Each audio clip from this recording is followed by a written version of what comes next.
یہ بات ہے اس وقت کی جب زمین پیاسی ہوگی اور آسمان روکھا ہوا ہوگا، لوگ بھوک سے بلک رہے ہوں گے اور ندیاں خشک ہو چکی ہوں گی۔ تب ایک شخص نمودار ہوگا جس کے ایک ہاتھ میں جنت اور دوسرے میں جہنم ہوگی۔ اس کا ایک پاؤں مشرق میں ہوگا تو دوسرا مغرب میں، یعنی فتنہ دجال۔ لیکن کیا آپ جانتے ہیں وہ سب سے پہلے کہاں سے ظاہر ہوگا؟ وہ کوئی عام انسان نہیں بلکہ تاریخ انسانیت کا سب سے بڑا فتنہ ہے۔ اس کے ماتھے پر لکھا ہوگا کافارہ، جسے ہر مومن پڑھ سکے گا۔ روایت ہے کہ وہ شخص ان پڑھ ہی کی نہ ہو، وہ اسے پہچان لے گا۔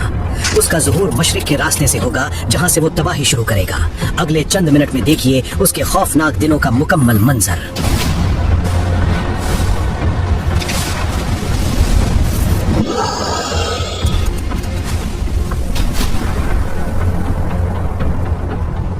دجال تب نکلے گا جب لوگ اس کا ذکر کرنا بالکل چھوڑ دیں گے، جب اماموں نے ممبروں سے اس کی چیتاونی دینا بند کر دی ہوگی۔ دنیا میں اس وقت سخت قحط کا تیسرا سال چل رہا ہوگا۔ پہلے سال بارش رکے گی، پھر دوسرے سال اور تیسرے سال قطرہ نہیں گرے گا۔ لوگ دانے دانے کو ترسیں گے۔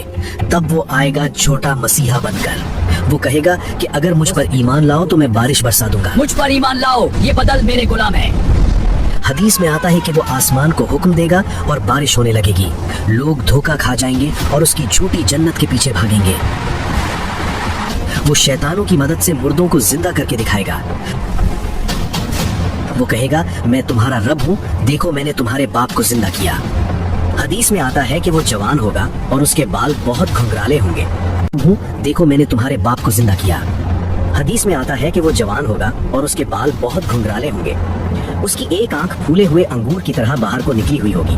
وہ شخص ایک آنکھ سے کانا ہوگا جبکہ تمہارا رب کانا نہیں ہے۔ اس کی رفتار بادل جیسی ہوگی جسے تیز ہوا اڑا کر لے جاتی ہے۔ اس کے پاس ایک مخصوص سواری ہوگی جس کے کان بہت بڑے ہوں گے۔ وہ دنیا کے ہر شہر میں جائے گا اور تباہی پھیلاتا چلا جائے گا۔ اس کا قد اور اس کا دبدبہ اتنا بڑا ہوگا کہ لوگ ڈر جائیں گے۔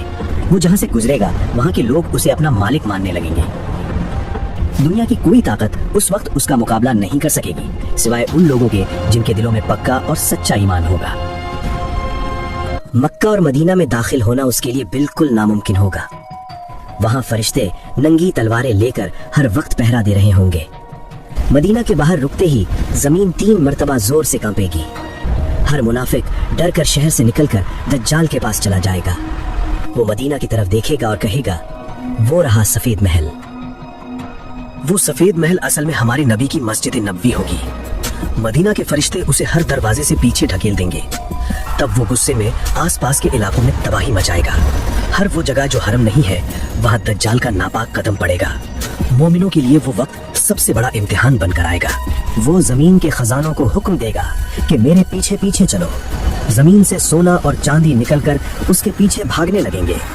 اس کے پاس روٹیوں کے پہاڑ ہوں گے، جسے چاہے گا کھلا کر غلام بنائے گا۔ اس کی جنت اصل میں آگ ہوگی اور اس کی آگ ٹھنڈا پانی ہوگا۔ نبی نے فرمایا اگر تم وہ آگ دیکھو تو اس میں کود جانا۔ وہ کنکریوں کو بھی حکم دے گا تو وہ سونے میں بدل جائیں گی۔ زمین سے پرانے خزانے نکال کر اس کے پیچھے کتوں کی طرح آئیں گے۔ وہ لوگوں کو دنیا کی ہر چیز کا لالچ دے کر گمراہ کرے گا۔ اس کے پاس پانی کے بے حساب دریا اور نہریں موجود ہوں گی، لیکن وہ سب دھوکہ اور شیطانی جادو کے سوا کچھ نہیں ہوگا۔ اصفہان کے 70,000 یہودی تاج پہن کر اس کے پیچھے ہوں گے۔ فتنہ اتنا سخت ہوگا کہ مرد اپنی عورتوں کو رسیوں سے باندھیں گے تاکہ وہ دھوکے میں آ کر اس جھوٹے مسیحا کی طرف نہ نکل جائیں۔ دجال دنیا میں صرف 40 دن تک اپنا قہر برسائے گا۔ پہلا دن 1 سال اور دوسرا 1 مہینے کے برابر لمبا ہوگا۔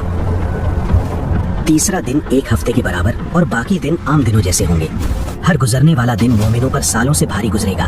وسلم نے ہدایت دی کہ سورہ الکہف کی پہلی اور آخری آیتوں کی تلاوت کی جائے اور دجل سے اللہ کی پناہ مانگی جائے۔ آخر میں اللہ کے حکم سے حضرت عیسیٰ علیہ السلام آسمان سے نازل ہوں گے اور دجال کا خاتمہ کریں گے۔ اس طرح حق کی جیت اور باطل کی ہار ہوگی۔ یہ واقعہ ہمیں یہ سبق دیتا ہے کہ ہمیشہ قرآن اور سنت کو مضبوطی سے تھامے رکھیں، اپنا ایمان مضبوط بنائیں اور ہر فتنے سے اللہ تعالیٰ کی پناہ مانگتے رہیں۔ اللہ ہمیں دجال کے فتنے سے محفوظ رکھے۔